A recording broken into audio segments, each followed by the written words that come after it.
Okay, so we're going to look a little bit into the future today, and hopefully this will end the module on a high, where we actually can see all the things that we've been looking at creating the future. Okay, so please ask questions as I go along. I'll try to prompt you for questions when required. Okay, so we're going to have a quick look at what cryptocurrencies really mean and how they're set up technically. A little bit around a Bitcoin address is what a Bitcoin address looks like. We'll look at blockchain and what it really means. A little bit around what's called mining of our cryptocurrencies. Then we'll look at a popular permissionless blockchain called Ethereum. Actually, it's now only at version 2 just now, but running very well. And we'll do a little bit around smart contracts. Okay, so here's the traditional way that we've set up our financial systems. Bob has a bank that he trusts, and Alice has a bank that she trusts. And then each of them has an account ID and a sort code and so on. And then Bob contacts his bank to say, I want to pay Alice so much money. Here is her account number, and here is the sort code. So it really almost dates back to the 19th century. We're still dealing with these numbers that we have to type in and so on.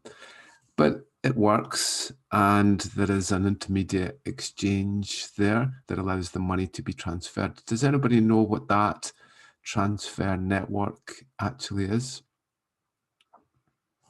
Give you a clue.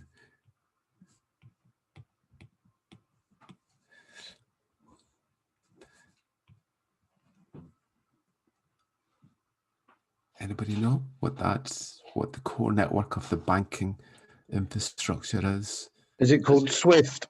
Yeah. SWIFT. Well done. Excellent. Very good. And you may not know, but it's sometimes not the most secure of infrastructures. So there have been several recent hacks of the SWIFT network, and when it's hacked, the money's gone in an instance. So SWIFT are now looking at moving towards a much more trusted infrastructure, because really there is very little in there just now that we would recognize as any sort of digital trust. PayPal, I think, are moving towards cryptocurrency. That might be one reason behind the Bitcoin increasing in price. Many financial companies are looking to what's called Ripple. It's not really a cryptocurrency in its purest sense. It's a token that one bank would send to the other to say, I want to transfer $10 billion, and here's a Ripple token for that. So in the finance sector, really trying to move away from this type of system that involves that kind of trust network around the SWIFT network and the banks and so on, towards something that might be a more distributed approach, and one that didn't actually involve any banks in between. And in this, we can look at a blockchain infrastructure where a Bob can just say that he pays Alice so many Bitcoins from his Bitcoin address to her Bitcoin address. And then magically, with his public key and his private key, he signs the transaction. So can someone tell me which key we will use to sign the transaction? Okay, so Alice has got a private key. Alice has got a public key over here. When he adds that transaction onto the blockchain, what key do you think he signs the message with, signs the transaction with? Alice's public key. Alice's public. Okay. Does anybody want to critique that? Can anybody see a flaw in that? So let's say that Alice did. Thanks for the answer, by the way. That was a great answer. Perfect for me. Can anyone say what is that correct? Can they verify that, or can they say what's the problem with Alice signing with her public key? Well, the problem is that everybody would have potentially Alice's public key, so everybody could use that public key to sign something else and pretend to be her. That's right. Okay, so we've just spotted a big flaw there. Bob won't have any cryptocurrency left after a very short time, because someone will just take Alice's public key and sign it, and she would have to prove it was her transaction with what key?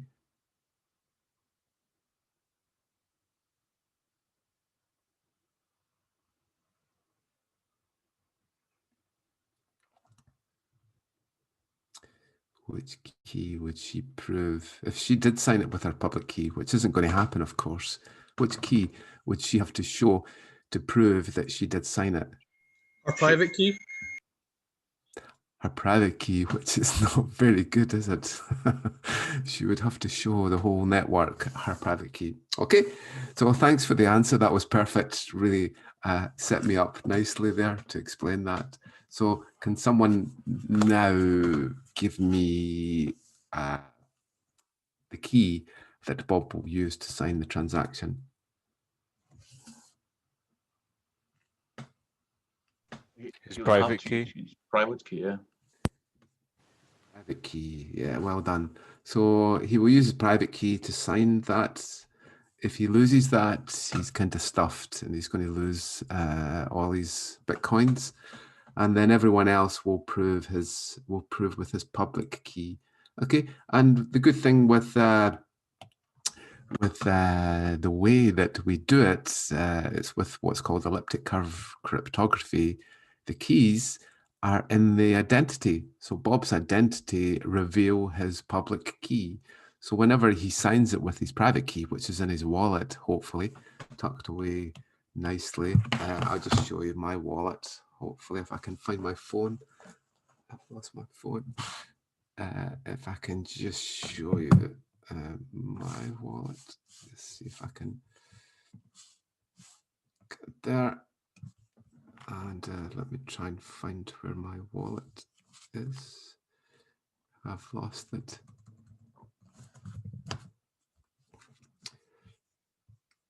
Let's see if it's there. Well, I'll be able to show you my wallet in a little minute. I don't know why it's not showing just now. Let me see if I can get that to show there. I think it's just disconnected, but I'll show you my wallet a little bit later after the break. Hopefully, be able to get it set up. Okay, so that's the way that actually works. And then what we do is we have, rather than banks, we create a consensus. So what's the stop? Somebody just putting anything on there. So let's say Bob goes and buys some coffee. Buys us coffee, and then straight away he goes and buys a cup of tea. And this is 1 Bitcoin, and this is 1 Bitcoin, and he only has 1 Bitcoin in his account. There's now a race on those 2 transactions. So if we don't catch it fast enough, then Bob will double spend on his account. And on the blockchain network, a new block is created every 10 minutes. So what must happen is that all these miners must take all the transactions that have happened, say, in the last 10 minutes, and all agree that this is correct and this is correct. Or in fact, let's not approve those 2 because Bob doesn't have enough Bitcoins in his account to pay for things. So we've got to watch for the double spend on our account, that Bob can go and double spend and buy something and take it away. And the time that we find out that it's not correct, then it's too late.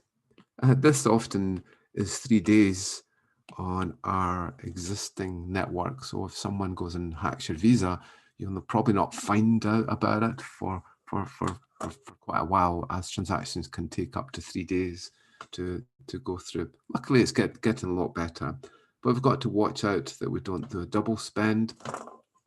We've also got to watch out that there's a malicious miner there that tries to tell the whole network, yeah, Bob should get 1,000 Bitcoins, and then all of the other ones can agree with them. So we create a consensus, and we have enough of these miners to look at the transactions, and they should all agree roughly that something is correct or not. This is what's called Byzantine fault tolerance. It means that we can have malicious machines in there. We can also have failover, that some of them can fail and the whole thing will still work. And it's been working for many, many years, and it's still working from the original. But this is version 1. Okay, if you think about a Ford T, Bitcoin is a bit like a Ford T compared to a Tesla car. So the latest blockchains from IOTA and so on are like Tesla, and Bitcoin is like a Ford T. And with these guys here, so this is Timothy May and the others. So Timothy May sent out this those are the 3 crypto punks, and in the 1990s they sent out this message to cypherpunks, as they called it at the time, to say that there was a change coming, and this change would be built around public key cryptography, and it would call for a new order. And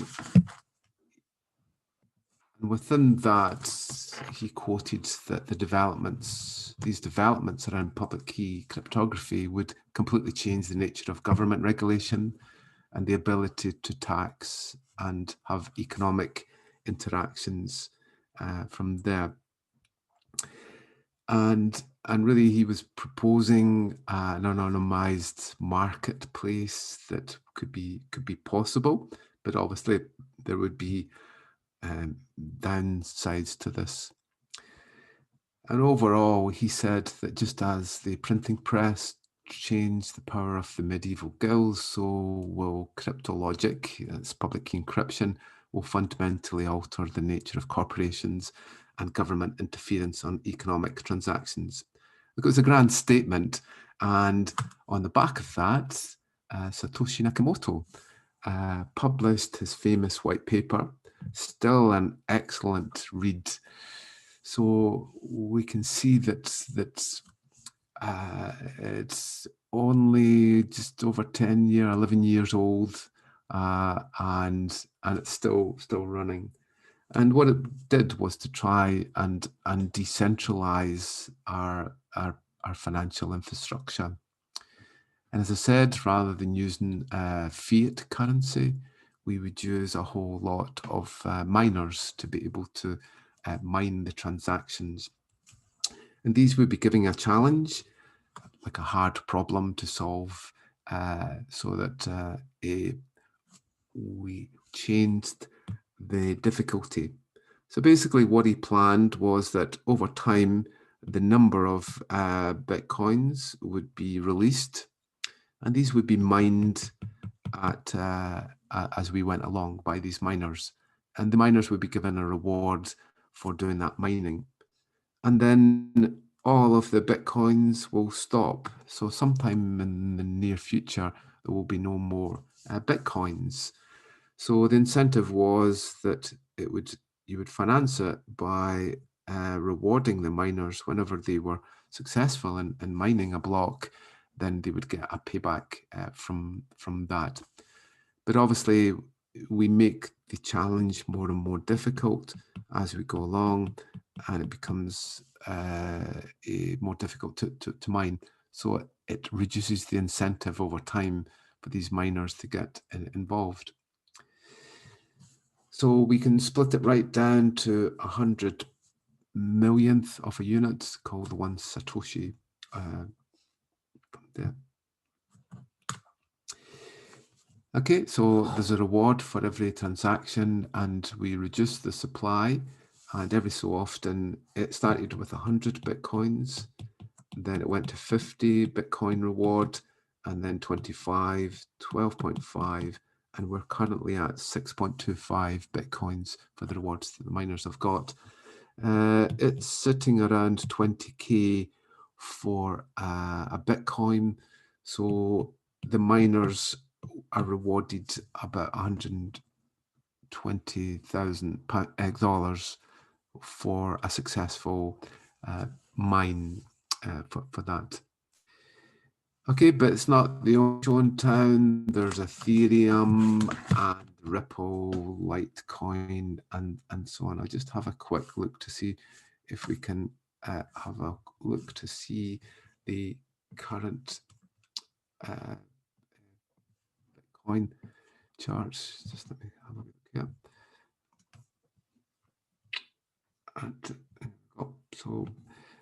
And there are thousands and thousands of these cryptocurrencies. So you can keep going on, and you'll find it keeps going on, and anyone can release their own cryptocurrency and get it set up. But by far the biggest market capitalization is Bitcoin, $356 billion for that. 68 for Ethereum, quite a long way back. Ripple's doing quite well. Litecoin, Ethereum had a hack a few years ago, and it split into Ethereum Classic and proper Ethereum. So you can do that. You can create what's called a hard fork on the currency, which means that the blockchain diverges.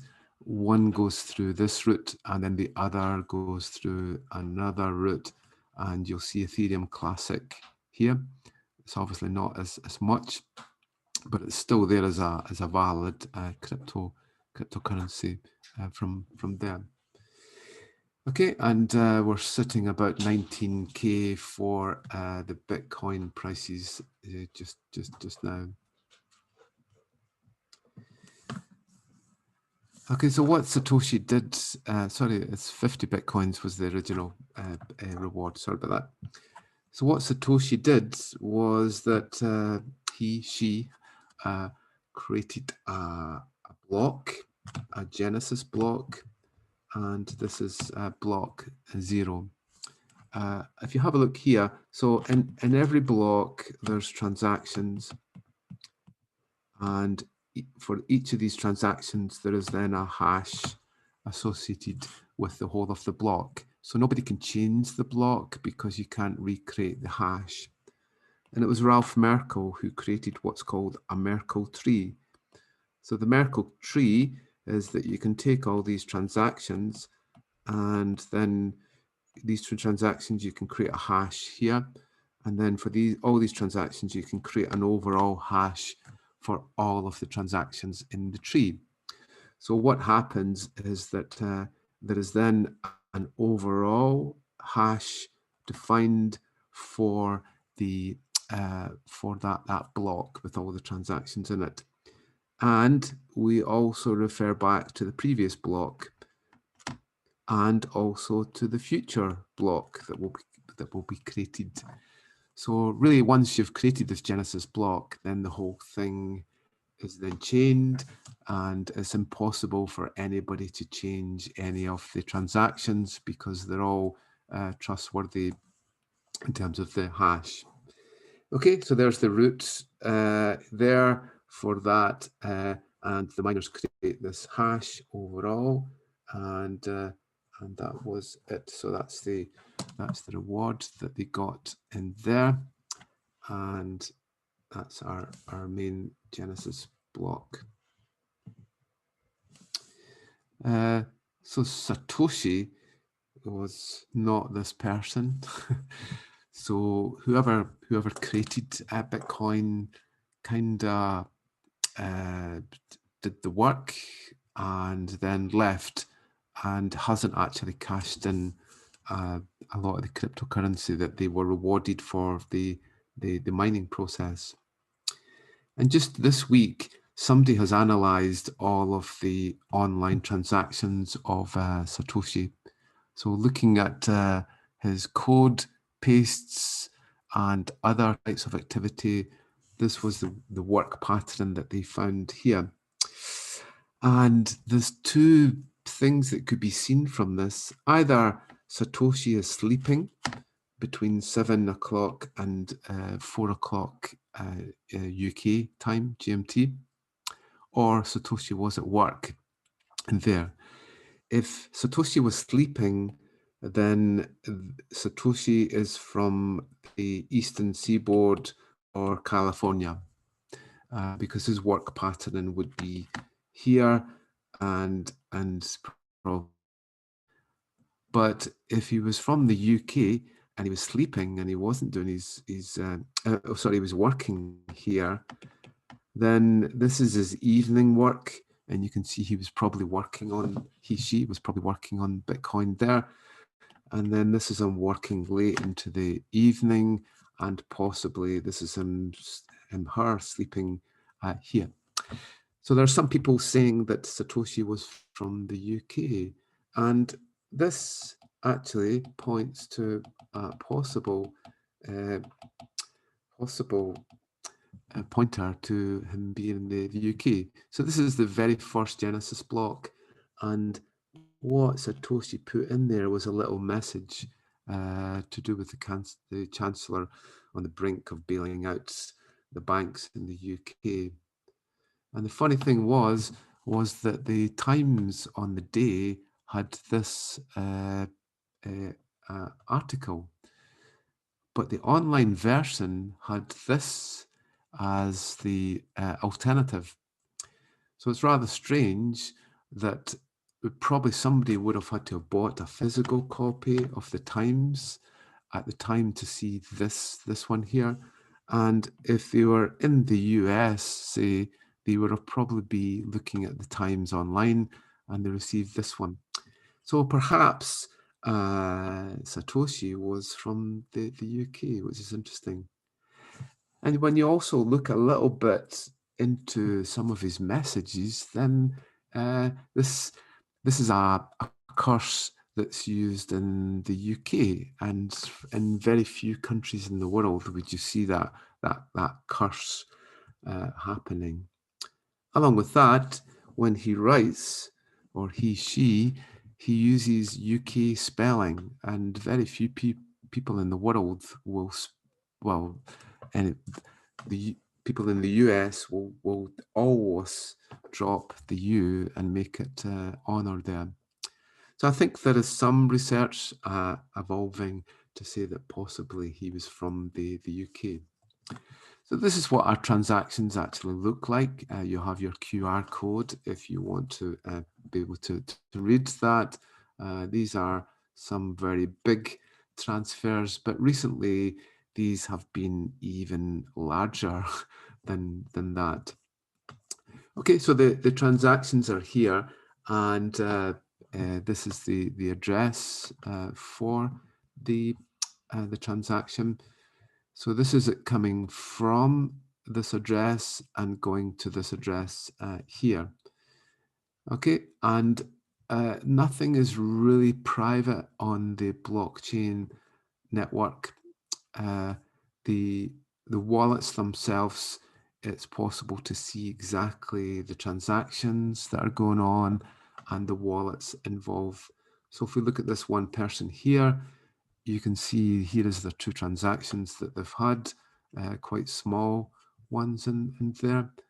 But on each wallet, this is the identifier that we have, and we can then trace that transaction. So just let me get back to that big one there. I can't actually find it again. If we could find that big transaction in there, it's not possible. But every transaction is traceable. So when a cyber criminal gets paid in Bitcoins, you see a very typical way of money laundering across the Bitcoin network, where very quickly they move money into a few accounts. Those few accounts then split into more accounts, and so on, and it kind of chains all the way through the network.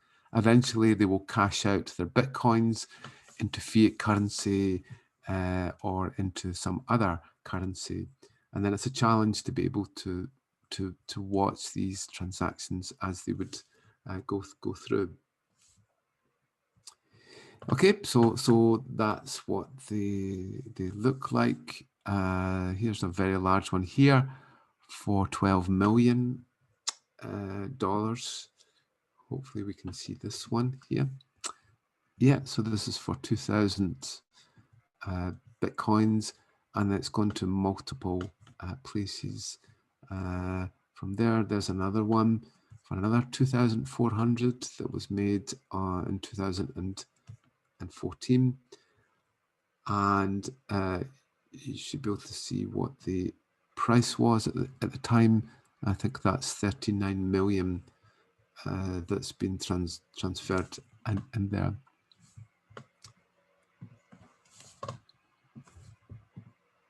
Oops. Back to my presentation. Does anybody have any questions up to now? No. Okay, so as nothing is private, we can easily see the trading volumes that we have. If we go to blockchain.com, we should be able to see the peaks and troughs. So it was a wee bit slow earlier in the year, but is really picking up, probably because PayPal adopted Bitcoin as a crypto currency. But you can see here that it's generally picking up, and we can look back, and obviously there was a time when it was at its peak and then it crashed, but it's generally stabilized since then. You can see there was nothing up to about 2017. So even though it started here, there are not really a lot of volume until it really started around 2017. Where people saw it as an investment for themselves. Okay, and recently the value has went up greatly. Last time I looked, it was about 10K around here, and it kind of settled around there for a while, just maybe 7, 8, 9K. But I think just in the last couple of months, it's went up to nearly 20K. So it was pushing right up there near the 20K, but there's obviously a bit of cash out, and then it's actually sitting right about the 19K value there. If we can look back, you should be able to see it's generally rising, but back before that, then before the crash, then you can see it was right up there. So it's went back to where it was at its peak before it did crash in there. And that was a kind of bottom, but that's back there. And who knows where it's going to go next. It's rather unfortunate that people see it as an investment, and it's obviously not the normal investment that you would have if you wanted to invest in the stock market and so on. And it's not probably being used as much for trading as it could.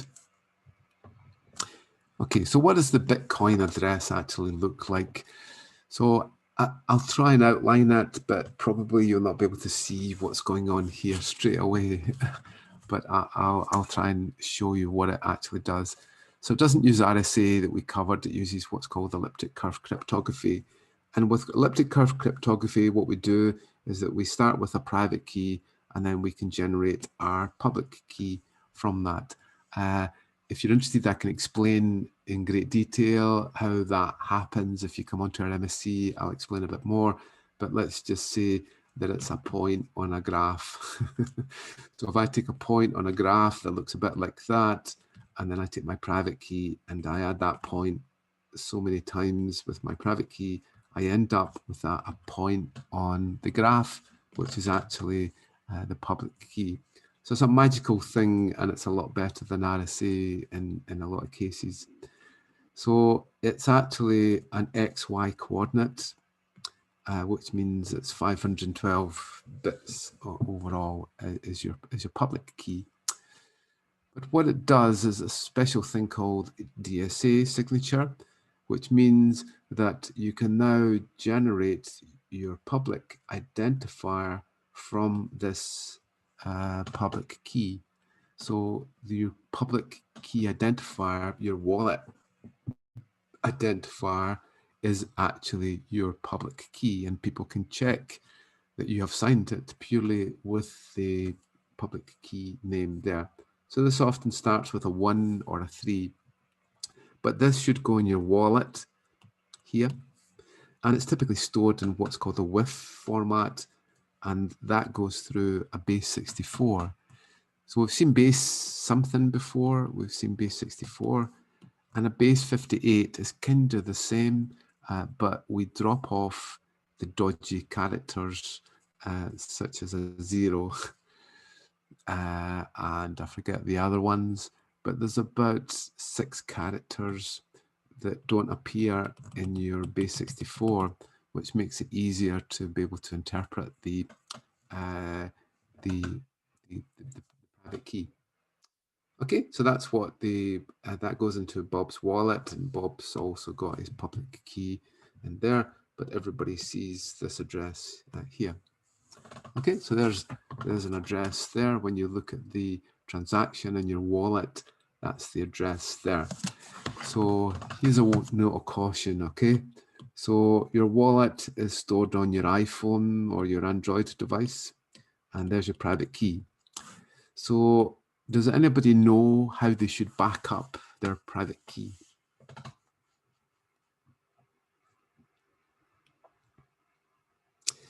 So let's say that your phone crashes or somebody steals it.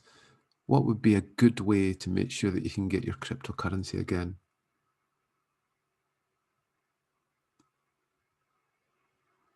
So some form of maybe cloud storage, potentially, even though no. Probably not the best idea. Good answer, but no.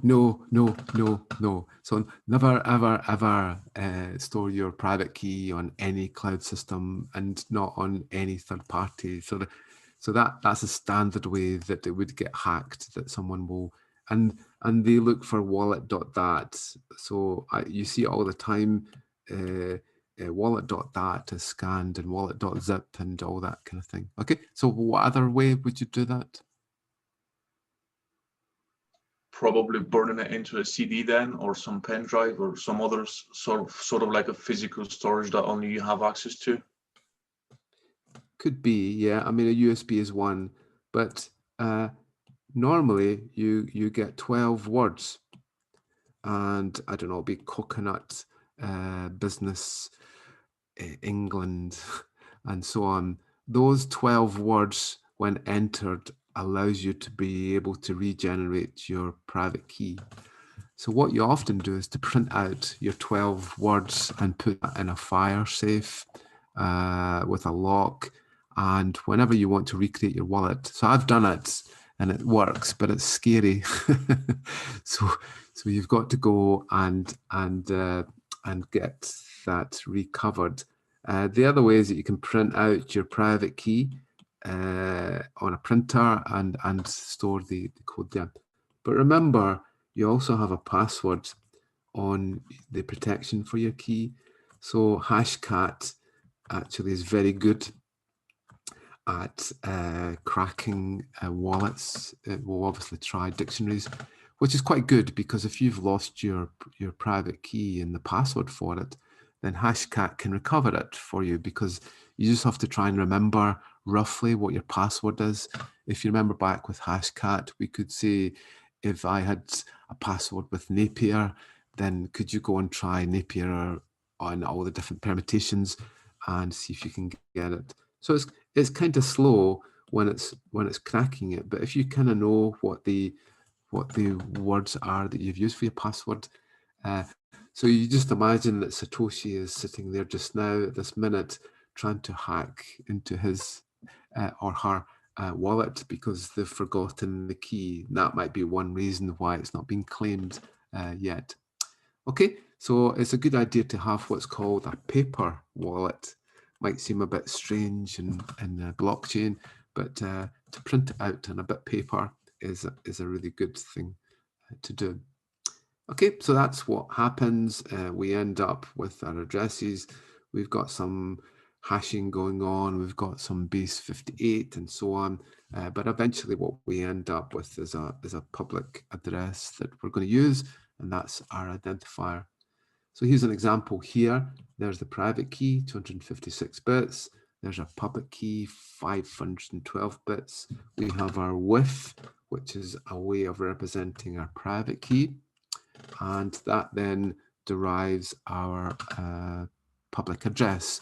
So if you wanted to send me some Bitcoins just now, if you used that address, then that would be fine. So please, please, please never show the QR code for that address. It happened in the US. I need to find the video for you. It's funny. So somebody was given a demo of Bitcoin in the US, and they showed a QR code with their WIF on it, and almost live as they were presenting, you could see the Bitcoin transactions happening. So never expose this one, but you can actually send someone a QR code for that one, and they'll be able to send you the Bitcoins. Okay, and then when a signature looks like this is what would appear in the blockchain. So this is the transaction signed by the private key. Okay, so what's in the transaction? Not very much. The whole block is about 1 meg. It's now 2 meg, but each transaction is maybe only a couple of K, and that's the transaction. Basically, just says that Alice wants to pay this address a certain amount of Bitcoins, and here's the hash, and here's Alice's key, and she will sign that with her private key, and then the miners pick this up and then decide if this is a valid transaction or not. Okay, so what basically happens on the Bitcoin network is that every 10 minutes we create a new block. So the block itself, the miners agree, and they will create a new hash for the block, and each will have their block. We also have a link to the previous block and also to the future block that's going to happen. So it really is chained in, and there's nothing anybody can do. Once you've created the Genesis block, then it all goes, and it's impossible almost to be able to change anything about it. So it's trusted in there. But each miner will go ahead, and then hopefully someone will create the hash, and then they'll all agree to a consensus, and a new block will be committed every 10 minutes or so. And that's up to, say, 2 meg from there. If we looked at our previous block, so let's have a look, see if we can look at the Bitcoin one. Okay, so there's the latest blocks. They're up to about 1.3 meg. So, and you can see the miner who mined it. So we can see, well, sometimes there's 4 minutes, sometimes a bit more, and so on, which is a bit scary because you might transfer something and you might miss a block and it doesn't appear for maybe 20 minutes or so, but it should appear inside 10 minutes. These are the transactions that are happening just now, and they will be mined eventually into the next block. So the next block happened just a minute ago. So if we have a look at this one here, then we can see here's the block. There is a nonce value. I'll explain that in a little minute. That's the total amount of transactions in this block. And this is who managed to mine it. And if you look here, we start with lots of zeros. We'll see what that means in a little minute. And you can see the reward for the miner is only 6.25 Bitcoins. And there's also a fee charged for each of the miners for this. Okay, so these are the addresses. We typically see like a 1 or a 3 as an address. Now, 3 is the more modern address. 1 is the older address that I showed you there. But you can actually mine into the transaction, and then you should be able to see all of the transactions. You can see it can go to multiple places, or it can come from multiple places into a single place, and so on. Okay, so that is how it's set up, and that's how the miners work. So we need to make sure that no miner has more than 50%. If they have more than 50% of all the successful mining, then of all the miners, then they could actually start to take over the network and create rogue transactions. So it's happened in a few blockchains, but it hasn't happened in Bitcoin yet. But obviously, as we're reducing the incentive for the miners, there might be less miners around, which means that there'll be few of them available. So you can see here, roughly half of the miners are really made up from these big 4 companies. I think typically in China, and they have, wherever electricity is cheap, then you'll find a mining farm. Why is that the case? Why is electricity so important for miners? Running the hardware required for mining. So what's the hardware typically? GPUs. A6. Yeah, A6, yeah. So you can get a GPU, which is 4,000 processors in it, just like your NVIDIA card is run, and they obviously take a lot of electricity, as you probably know, with your PlayStation or your Xbox. It can get very hot. So in these factories, there can be thousands and thousands of these GPU infrastructures. I've toured around some of the best data centers in the world, some of the most secret ones that you should never know about, under bunkers, under the ground, and so on. And I can tell you, these infrastructures go on for miles of mining and processing. So that's and NVIDIA is a bit worried that the market might drop actually once there isn't as much incentive. Okay, so that's at any given time we can actually have a look at what that mining looks like. I think that's a more recent one there. And what we do is that we have a hashing rate, so it becomes more and more difficult as there are less and less Bitcoins around. So in this case, there's a hashing challenge rate of the whole network, which will relate to the difficulty. So the hash that they're trying to produce is to find the nonce value. When taken with all the transactions, there is a random value that will then make sure that the hash starts with so many zeros at the start. So that's quite a challenging task to do. So that's the difficulty that we have, and this is what Satoshi defined, is that if we want to keep increasing the difficulty, we'll just keep asking for more and more zeros. And then whoever finds a hashing value with those zeros that will fit in with the block is the winner, and then they get the reward. So you probably find that sometimes you're part of a Bitcoin mining network. So that's almost like a pool. So at one time, I think there was even the Starbucks. If you connected to Starbucks, there was a JavaScript in there that allowed your machine, and you would see your processor went to 100% as you became part of this mining network. There's nothing wrong with that. That's a perfectly valid business model for you to give away your CPU that you're probably not using to a mining network. But obviously you need to be incentivized and paid. If you're part of the pool and you win, then you should get that. NVIDIA, if you're interested, have a web page that tell you how long it will take for your GPU if it went on to the Bitcoin network to pay back. So I think something like a $600 GPU, last time I looked, would pay you back in a year. Okay, but you'd have to keep your GPU on all the time, and then obviously it would, after maybe a few months, you would win and you would get payback, and then you wouldn't win for a long time. So you'd have to pay for that with electricity, of course.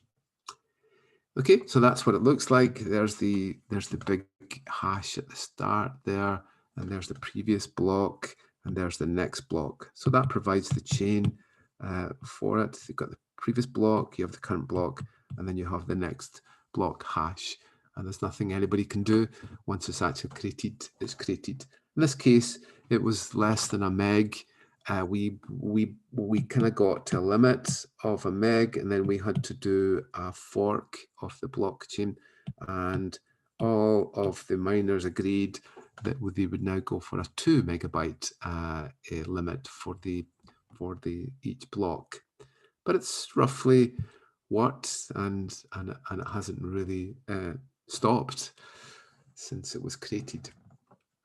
So if you define that Bitcoin is a 4T version 1, then without a doubt, Ethereum was version 2.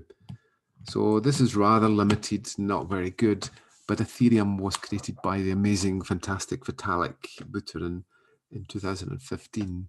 And he took the basic concept and built on the concept of smart contracts. So why on the blockchain can't we have a piece of code that will run in some trusted way? So it might be to do a transaction, such as setting up an email addressing system, that we would actually define the contract so that Bob and Alice would know exactly how the code ran. But unfortunately, in 2016, as I said, it was hacked and it split into a fork. So what you've got in a hack on a blockchain is that you can turn the clock back. So it is possible to say that all the transactions that happened in the last day are null and void, and we now create a fork from here, and this will be a new fork, so it doesn't see all the hacked transactions. They didn't do that because that would have reduced the trust in cryptocurrency and so on. So what they did was to create a fork which kept the old Ethereum classic, and then created a new Ethereum, which was the new cryptocurrency that didn't have the hack involved. Okay, so it's certainly not a perfect infrastructure, and whoever controls the GitHub and the code controls the whole of the network, and there's nothing to stop somebody putting backdoors and things like that into the code. Okay, so there's how Ethereum works. Rather than creating this consensus network with miners, you have a concept called the gas. So if you have some work to do, like creating a new block, then the miners are waiting for you, and they will pay, you will pay them in ether or gas to do that little bit of work. And the more work that you make them do, the more that you'll get paid for it. So it means that developers are quite efficient in the code, and you don't get things like a denial of service and so on, because that would be very costly for somebody to do that. So you pay in terms of that to the miners to create a hash for you. This is what's called SHA-3 as a hash, and we create that, and they get paid in gas to be able to create that network. Okay, so it's a hash value. The more work that you get them to do, the more it costs you, and it's getting quite costly to actually do that. And you pay for the amount of data that you create for that. Okay, and what you do is that you can advertise what you think your smart contract is going to take to the miners, and the miners get incentivized by the high prices that you're advertising. But when they mine it and they find that it was only $10 that they needed to charge you, then you don't get charged for what you advertised, but you get charged for what you've actually used. So it's a kind of pay-as-you-go type model from there. But when you advertise your data, you will advertise it with a transaction rate from there. Okay, so then that's our efficiency in there. The last little thing is so Ethereum. So I'll outline a permissioned blockchain and a non-permissioned blockchain. So Bitcoin and Ethereum are what are called non-permissioned blockchains. They are public, and everybody sees what's going on there, and there's nothing is hidden. There are new blockchains called permissioned ones, and that's such as IBM Hyperledger, and that allows you to be able to create control so that everyone needs to have an account, and you can have permissions actually on that type of ledger. So increasingly corporations are moving towards the permissioned approach so that they can keep things private, and it's less focused on non-permissioned ones like Bitcoin and Ethereum. But these are the purest forms. So we've moved on to Ethereum 2. And if anybody's interested, Ethereum 2 gets around the scaling problem. So if you think of trading in that I live on island 1, and there is another island 2, let's call it Bob Island and Alice Island. Okay, so if we think about trading, then you probably find that there was lots of trading on Bob's Island and lots of trading on Alice's Island, and they were quite happy when they were trading. And then Alice had a ledger that stored all of the transactions on her island, and then Bob had another ledger that stored all the transactions on his island, and everybody was happy. And then someone came along, maybe it was Trent, and says, well, why don't you sell your great products from Bob Island to Alice Island? So then what we need is another ledger which will store the transactions between Bob's Island and Alice's Island. So each will still have their own ledger for their own island, and they would relate it to the transactions that happened in those islands. But then we need another ledger which will define whenever there's been transactions from one place to the other. And only by looking at all the ledgers could you actually determine what all the transactions were. I hope that makes sense. And the good thing with this is that we can now distribute our blockchain, our crypto infrastructure, into these islands that typically trade together. So this might be PayPal, and this might be RBS. They have their own ledgers, and then occasionally there's a ledger in between. So Vitalik is trying to create this more distributed approach. It's called sharding, if you're interested. And it really tries to split the ledgers up. Whether it'll work or not is to be seen. So we can get this concept of a smart contract inside Ethereum. Looks a little bit boring. It looks a little bit like JavaScript, but this is a very simple contract. It's written in Solidity. So basically what happens is that we take our kind of JavaScript Solidity program, it goes through a Solidity compiler, and then out comes bytecode at the end.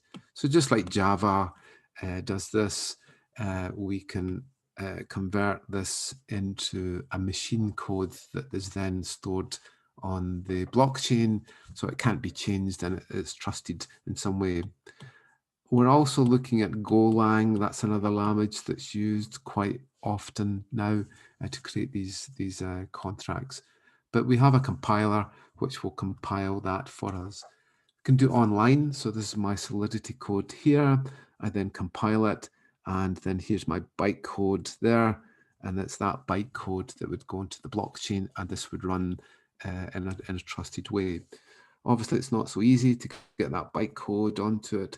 So we often use a little JavaScript program called Web3 Deploy, and this will put the will define the permission for the account, the data that we're going to put on it, and the gas value that we're advertising to the miners, because the miners have got to pick up this and they've got to mine it and add the smart contract onto the network.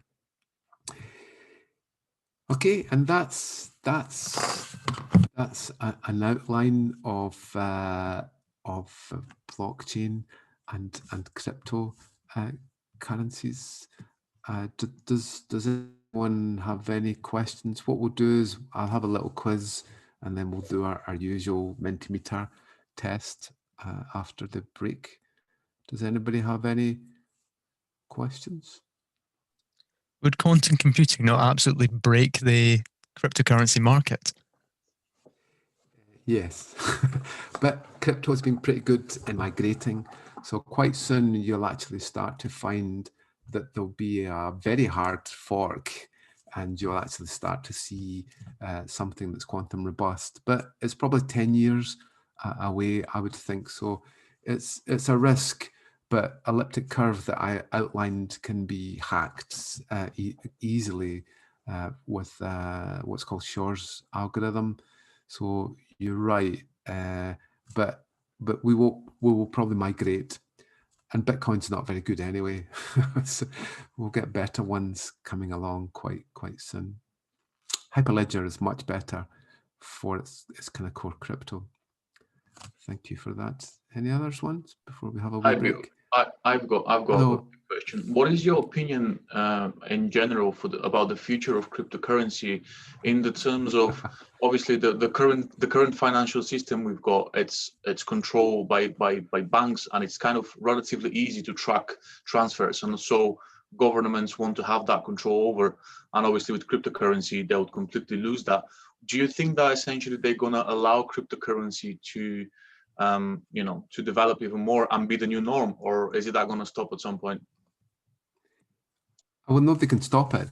So I mean, I think you can pass laws and so on, but it's not stored in your country. So some countries in the world have tried to stop mining, but as long as there's one miner with a copy of the blockchain, it still exists.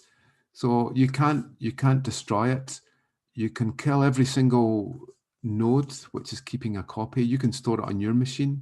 As long as there's one machine left in the whole world, then it has the complete copy. So every single miner has the whole copy of that in there. So no country can stop this. I mean, the whole thing about value is, what is it? What is the value of fiat currency? Countries of the world have controlled their economies and have controlled everything. So if you want inflation in your country, then you flood the country with you print money, and then everybody's rich and they go out and spend, and inflation prices go up and so on. And then you want to suppress, and then you take the money back and you reduce the amount of money that's available, and you stop banks from lending and so on. Inflation goes down, wages go down. That's how they've worked for hundreds of years. But now they don't have that control. So the mighty dollar is obviously the ultimate currency that everything is measured against. But now with Bitcoin, the US can't control that anymore. So, I mean, we are technical people, so we have no influence really on these things. So these are political decisions, but obviously the HMRC are starting to look at taxing Bitcoin. So when the HMRC can see that there's interest in taxing people, then you know that we're moving. But there's a lot more in this than just fiat currency. This is a tokenization. So if I buy a car, why can't I have a crypto token that's on the Ethereum network that says that Bill owns this car and it has an MOT and things. And when I sell the car, I don't have to give you a green piece of paper that I send away to the DVLA. I can actually send you my crypto token. I can sign it. So you now have a digital asset to define that. So countries like Liechtenstein have created what's called the Blockchain Act, and that gives a legal certainty for these things like tokens and signing and so on. So my short answer is that we can have very little influence on political decisions, but all I say is that it's actually very difficult to influence anything in this space, and a lot of it will be driven by individuals. If the supply is larger than the demand, then as you know, prices go up. If the demand falls, prices go down. So eventually Bitcoin will find its price, but we've certainly not moved to a world that we're trading. When you buy, I bet you don't buy with Facebook Libra from Amazon. But if Facebook started to say, well, okay, we'll give you Libra currency for all your data, and then if you want to buy something on Facebook with one of our partners, then pay it with Libra, and you only have 5 Libra in your account rather than in your bank account, you might have lots. So the good thing with say a cryptocurrency is that I can limit. I can only have 5 Libra tokens in my wallet. That's the maximum that I'm going to lose. So I don't know if I've answered that, but there's a thing called DeFi, which is quite scary for the existing banks. So companies like BWC and Morgan Stanley have moved heavily into crypto trading. Obviously, our commercial banks like Lloyds and RBS still see that core business around bank accounts and things like that, and that probably won't change, because you're not going to get your relatives opening up a Bitcoin account and understanding how it's all going to work. I mean, the banks are trusted to look after your money, so it's a kind of strange setup just now, and I think you'll see it evolving over the next few years. But I don't think governments can really properly control it. So I've pasted the link there if you want to have a look. Yeah. Does that answer your question? Well, it does. Yeah, I know Not it's very- a very broad. I know it's a very broad question and probably even a broader answer. It was just more to get your personal opinion on the Bitcoin, well, on the cryptocurrency in general. My personal is that I know the technology. I'm not an investment banker and I'm not a professor of finance or anything like that. So never, I think it's a very risky investment overall. And obviously you want to have a balanced portfolio if you're looking for investment and so on. So there are many things, and it's funny that in these Swiss vaults, actually, where they used to store gold and money. Remember when people used to have lots of money and they put it under the bed?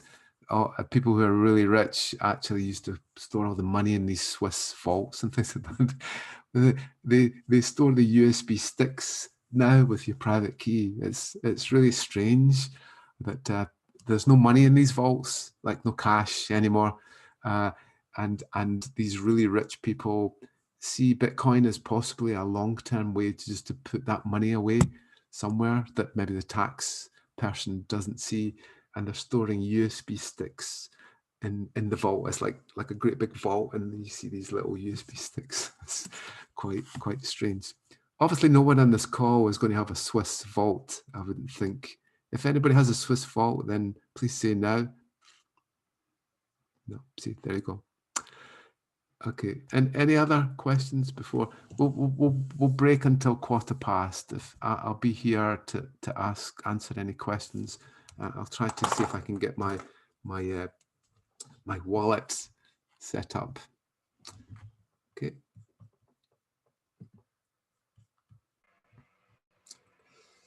Okay, and let me just share my screen.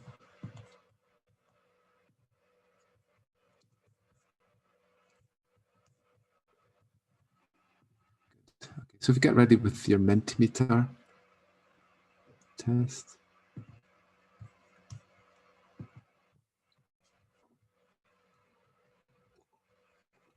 Okay, can you see that okay?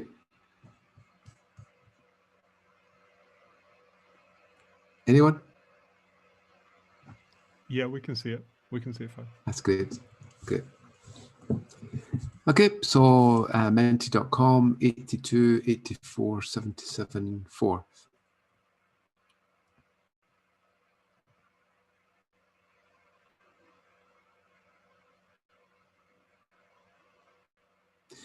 Okay, so when I used when I had an Android device, I did use Google Pay.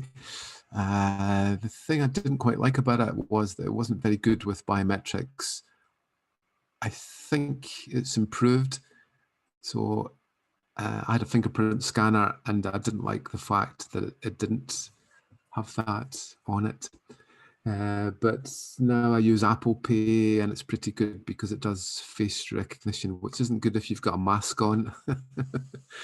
And it's a shame, I think, with the latest iPhone that they didn't include a little fingerprint scanner on the side, but that's fine. So we can see that we're mainly still in a world of chip and pin and contactless credit, and we're still not moving towards these other ones.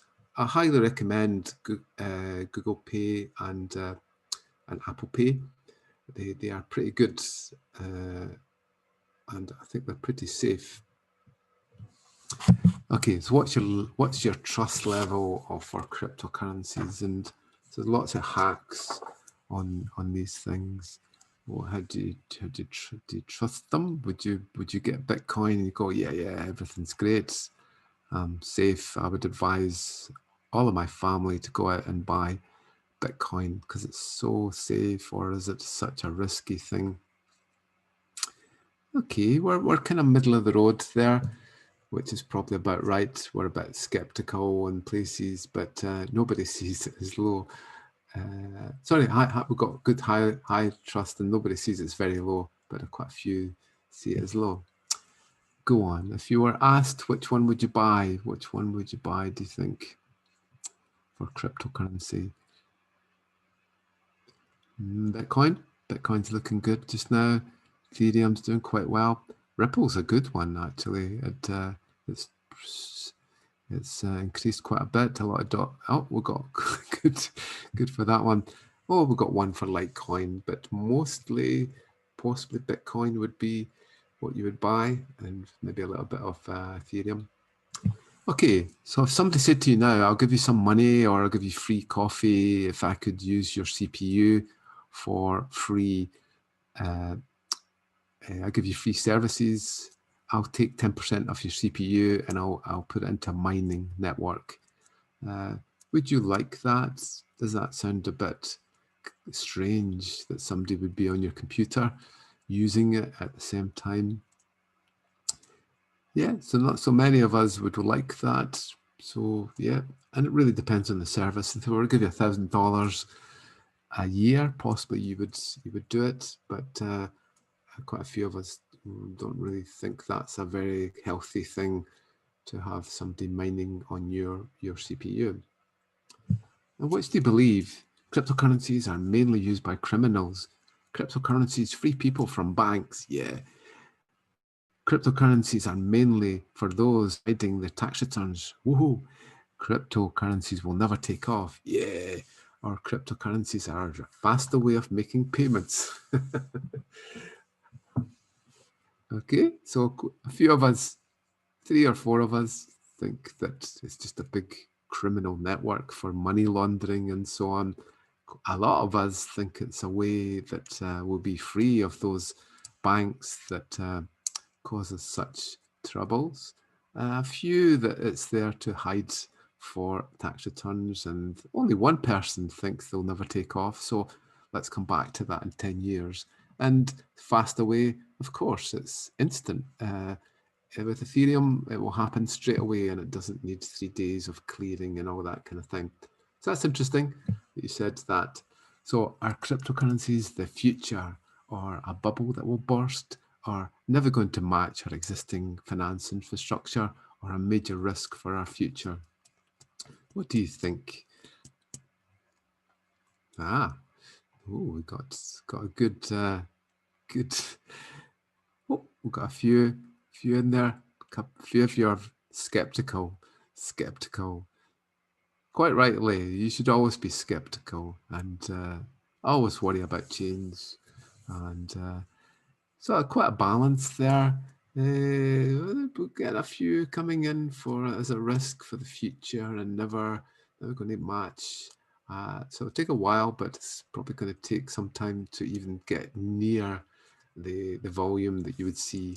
But certainly as a back-end infrastructure, we need to move towards that for our payments infrastructure. So without swearing or using any cuss words and things like that, go and give me a word that best describes cryptocurrencies.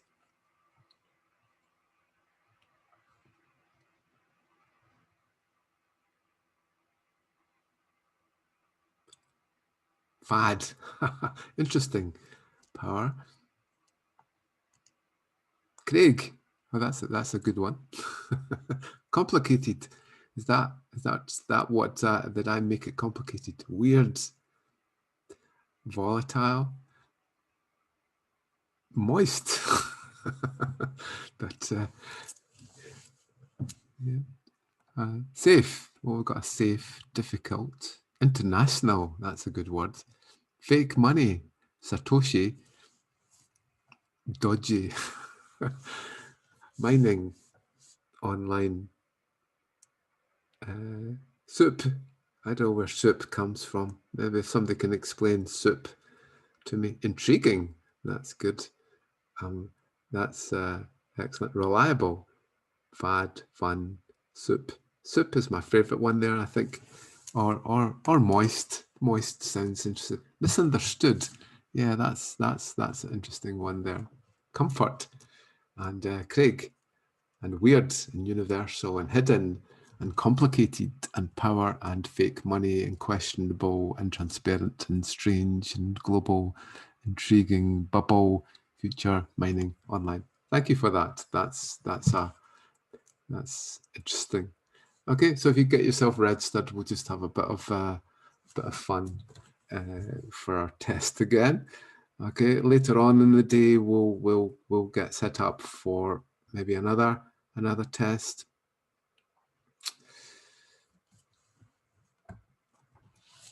Okay, purely a bit of fun, nothing intended with that. So we've got 23. Is everyone connected there? Okay, good. You all connected? 82, 84, 77, 4. Good. Okay, get yourself registered.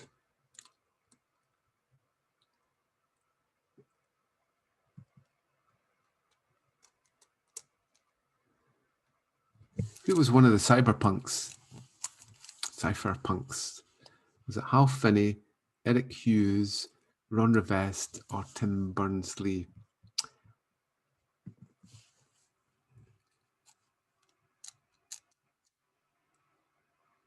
I might not have mentioned. I mentioned Timothy May, but there was another two, and it was actually Eric Hughes. I should have mentioned that Hal Finney was involved with Satoshi. Ron Rivest was all with the RSA, and Tim Berners-Lee was the web. Okay, so Well, let's see how you got on with that one. I meant to mention Eric, but he was one of the cypherpunks. Okay, so it looks like Homer is in there. That's good. Our next one. Question 2. Who is the A and RSA?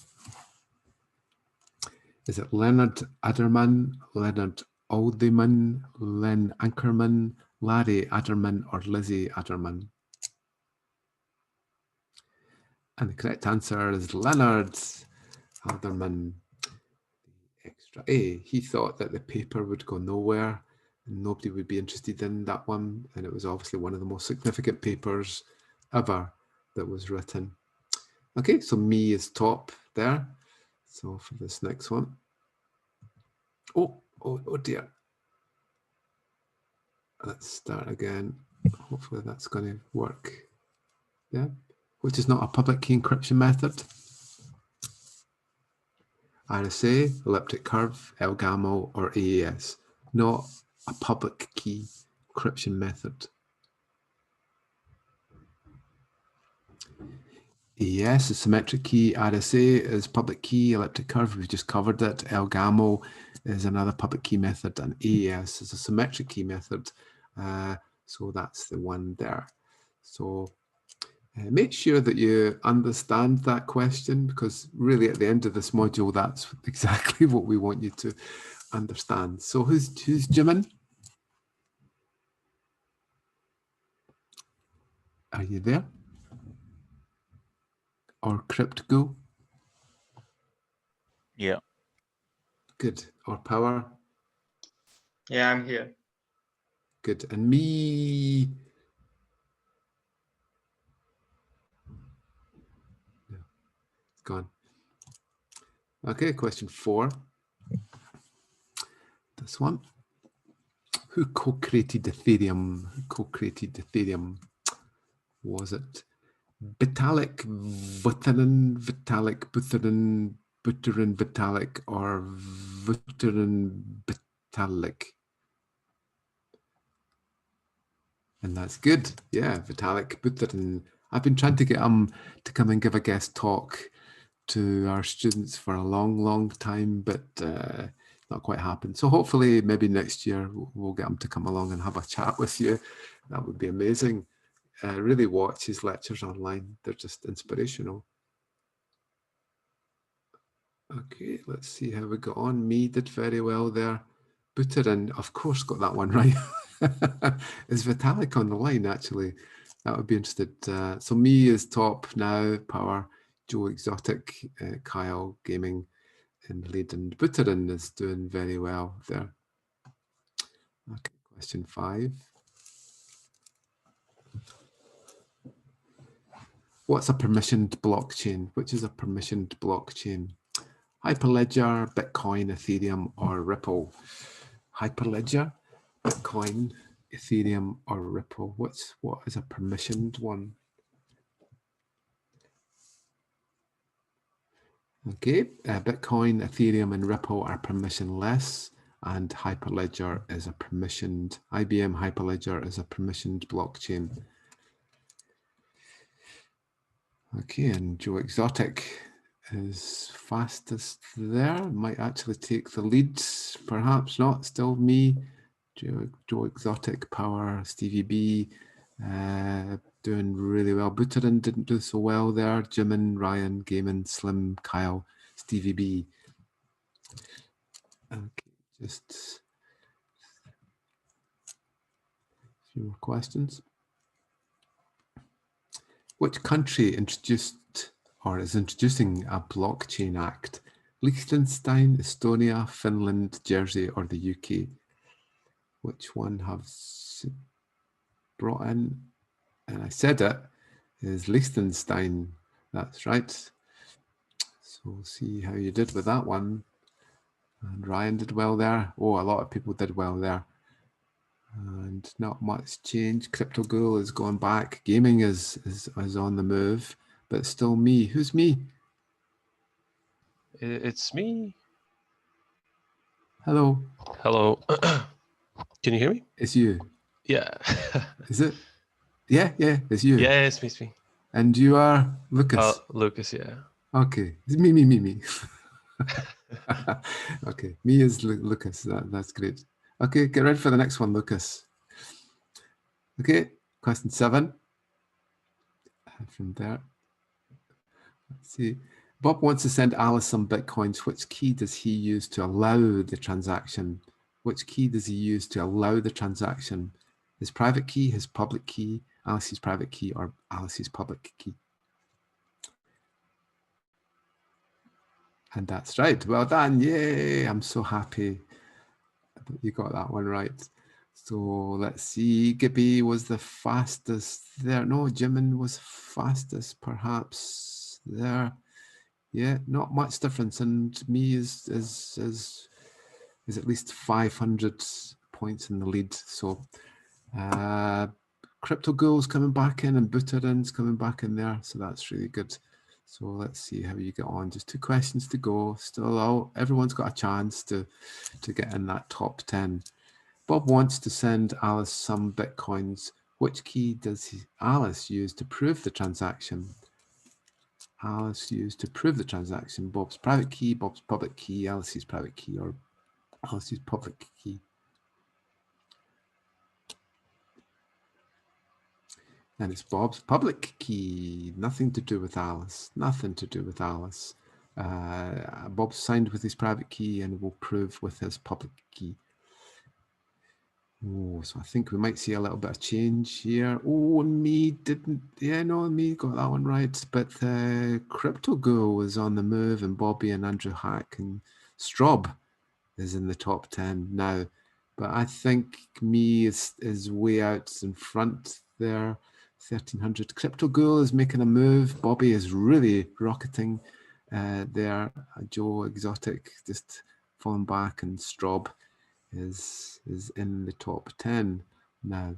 Okay, so I think we've just got one more question left. So you've got one more question to do to see how you get on with this one.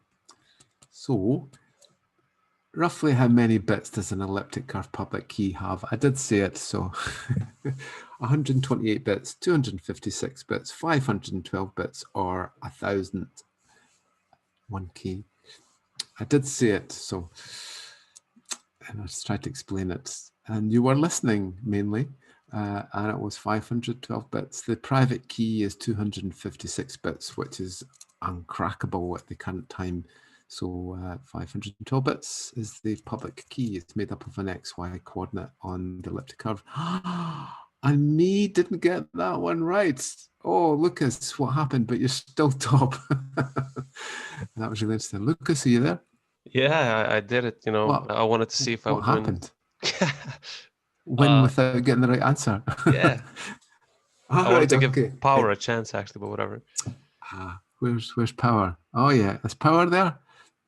Well, I thought it was Yeah, like it's- second yeah. to me, but yeah. Is that Power?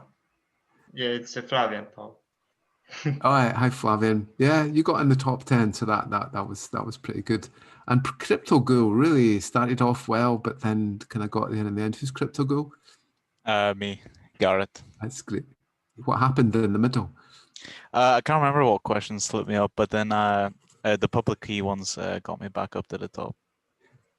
That's great. And Sim, where did you come from? You were nowhere. Hello, Bill.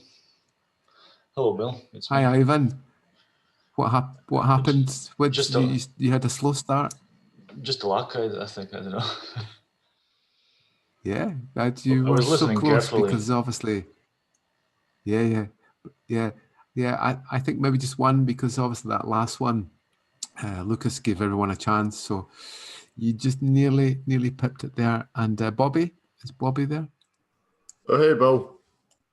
Hi, and yeah, you did well at the very end there. You were kind of moving up. Maybe another couple of questions would have done it for you. I And got then all the Andrew. first questions wrong. They were terrible, weren't they? Yeah, I shouldn't have put them in. Sorry about that. Great, right. So what we're doing today? Just stop my share from Deb. Okay, so slightly different today.